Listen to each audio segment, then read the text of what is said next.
అందరికీ నమస్కారం. నేను మీ భవానీ నాయుడు బండారు. ఎక్కువ వర్క్ స్ట్రెస్ ఉండడం వలన హార్మోనల్ చేంజెస్ అవ్వడము, ప్రతిసారి నాకు యాక్నే ప్రాబ్లం రావడం జరుగుతుంది. నాకు తెలిసి ఈ సమస్య ప్రతి అమ్మాయికి ఉంటుంది కదా.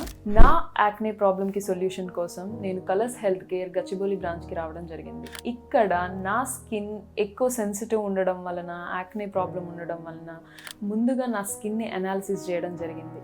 ఆ తర్వాత మాత్రమే నా స్కిన్కి ఏది సెట్ అవుతుంది, ఏ ట్రీట్మెంట్ సెట్ కాదు అని చెప్పి నాకు ఎక్స్ప్లెయిన్ చేసిన తర్వాతే ట్రీట్మెంట్ ఇవ్వడం జరిగింది. నా యాక్నే ప్రాబ్లంకి నేను కెమికల్ పీల్స్ని తీసుకున్నాను. యాక్నే ప్రాబ్లం పోయి క్లియర్ స్కిన్ రావడంతో పాటు నా స్కిన్ మరింత హెల్తీగా తయారైంది. మీరు కూడా యాక్నే అండ్ డల్నెస్తో సమస్యతో బాధపడుతున్నారా? అయితే కలర్స్ హెల్త్ కేర్ గచ్చిబౌలి బ్రాంచ్ని విజిట్ చేయండి. సో నాలాగా కాన్ఫిడెంట్గా ఉండాలి అనుకుంటే కలర్స్ హెల్త్ కేర్ బ్రాంచ్ని విజిట్ చేయండి. Thanks to colours.